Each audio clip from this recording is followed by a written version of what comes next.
This is an exploration of the American heart. What was beating in their hearts?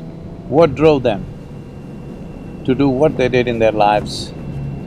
Much of it, factually, we can never find, but in spirit, we can touch these dimensions.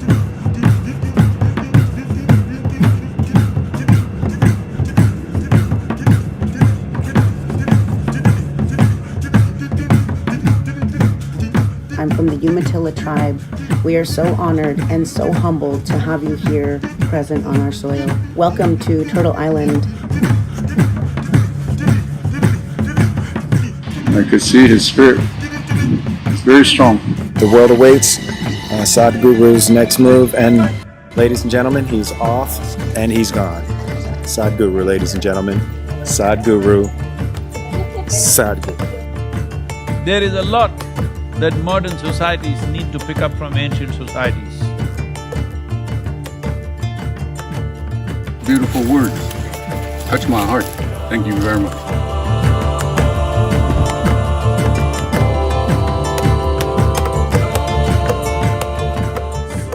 This is a wonderful opportunity for us to be able to enjoy this time with you. Why are you writing for 12 hours in a day? Because a day is 12 hours, other 12 hours is night. Whatever, if we can do something, we're willing to do it. Thank you very so much, sir.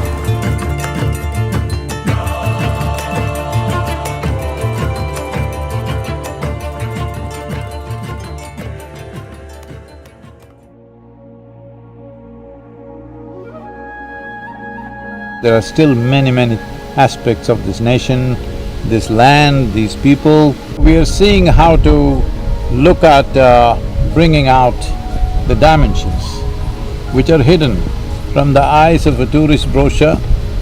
So this is an exploration of the American heart. Let's see what we discover. Let's see what exciting things we encounter and what amazing sights we definitely bound to have.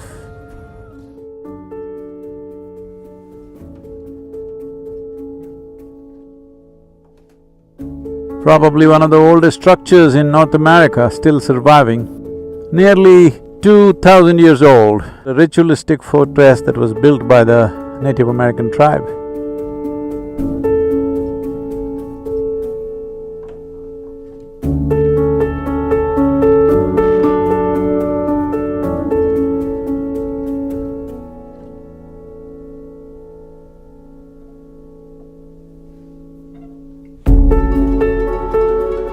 The Native Americans who built mounds for various purposes, built cities along the Mississippi banks.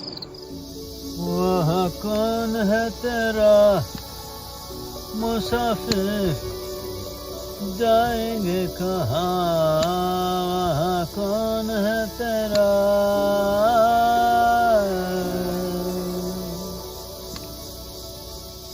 The next one is going to be one long ride. On the way, there's a very unique mound system called effigy mound. They are in the form of birds and animals.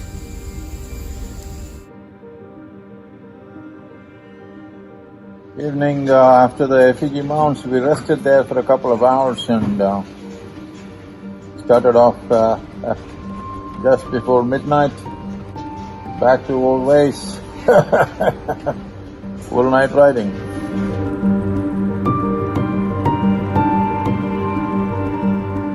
This is American buffalo. In many ways, it's the buffalo migrations which determined the Lakota life. Killing of the buffalo was a part of the strategy to starve the Lakota nation, and it worked, unfortunately.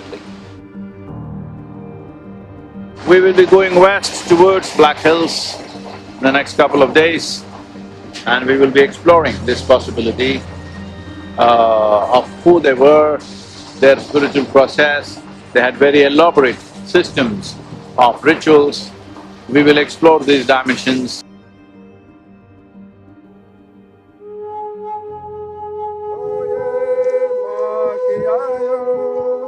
We are here right now at Bear Butte, Black Hills. Gift that I'm going to present to my friend is not coming from me. It's coming from this mountain, from the Creator. These are the most sacred to us. I can see his spirit. It's very strong. With absolute passion for everything around them and a certain sense of dispassion about their own life, about their own death. I think there is a lot that modern societies need to pick up from ancient societies because there was a certain cohesiveness with life around them. Without that cohesiveness, everything seems to be a problem.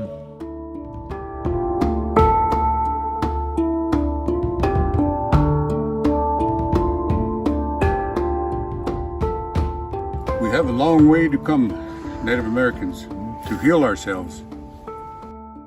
When we are connected to the land, cleansing in the waters and speaking our languages to our relatives, which are the plants and the animals, then we are living something which we call Hishokish Tzawak, which translates to everything is one.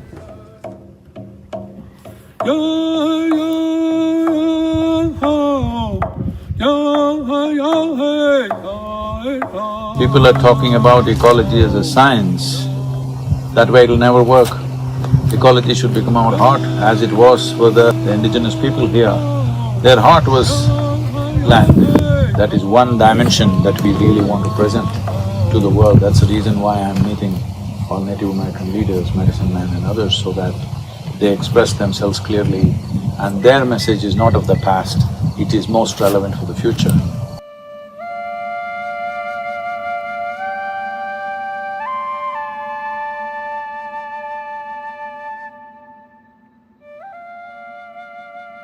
Matotipila, in my experience, in the entire North American continent, at least in United States and Canada, I would say, is probably the one most powerful space that you can see in this part of the world.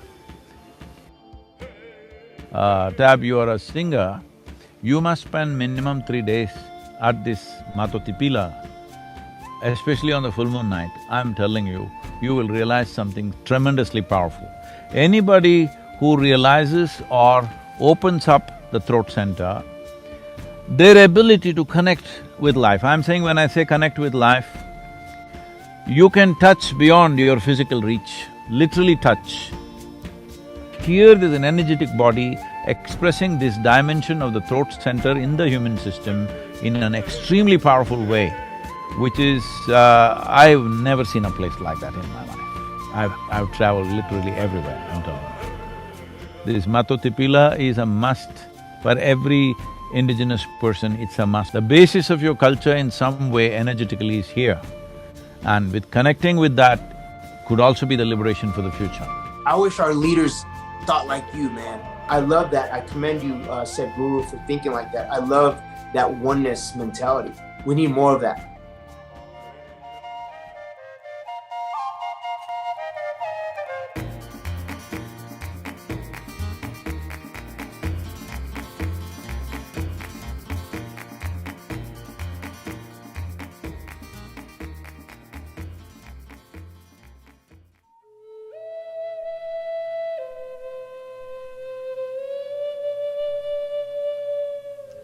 So here we are at Bryce Canyon, most incredible formations. They're almost like frozen people, the way it looks. Definitely the important thing is people lived here for 10 to 12,000 years without disturbing anything, without pulling down anything. That is the significance.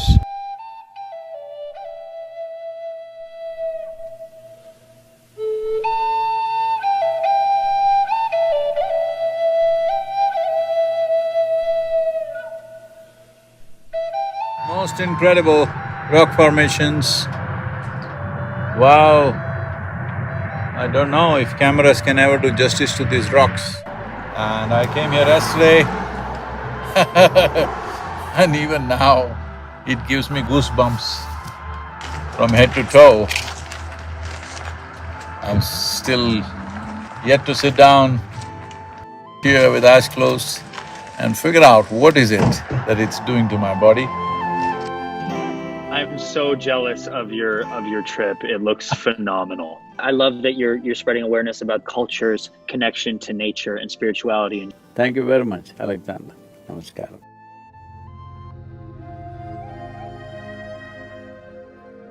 These tremendous structures of nature for millennia has been an inspiration for the Hopi, for their explorations, for them to come and wonder about the nature of the Creator. If you're in this valley, even now I'm saying, if you stay in this valley for a few weeks all by yourself, the very energy and the tremendous power that these rock structures exude would leave you in some way transformed.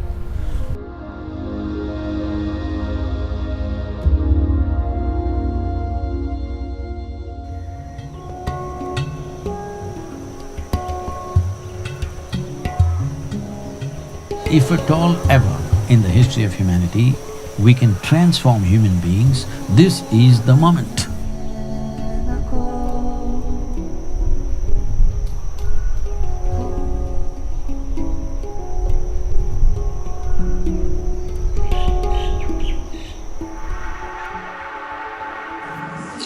Initially I thought it's the rocks, but it's the very space, and it's so sensitive to human presence, and I'm sure those natives who are sensitive to this dimension would definitely say there are spirits working upon them, which they're not very wrong in a way. It's the spirit of the earth, but there's a phenomenal amount of energy flow.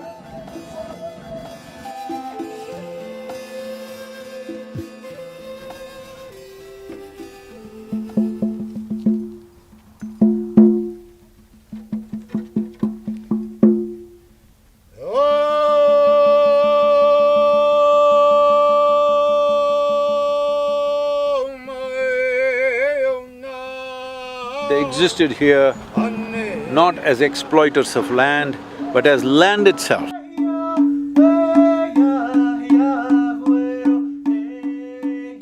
Meeting, conversing, understanding, and above all, projecting the image of Native American people in a positive and relevant way to the rest of the world. This is the mission. We've been utilizing yoga as a tool for healing. It was gifted to us from the people of the East, and it was written in our prophecies that we would receive this gift. Yoga is helping us to heal at the cellular level. Our people are on a journey to reclaiming their bodies and minds, and this is a practice that we are honored and blessed to be able to utilize today. I've been deeply touched by the way the indigenous people in North America have lived, their sensitivity towards earth. These things are very important for me, and also because what they have gone through in the last few centuries, these have a very deep and profound place in my heart. In whichever way we can help you and your people, we are most willing to do that. As you should know by now, we are also offering the inner engineering program in a special offer for all the indigenous people in this country. Please, in whichever way you can make use of it, please do that.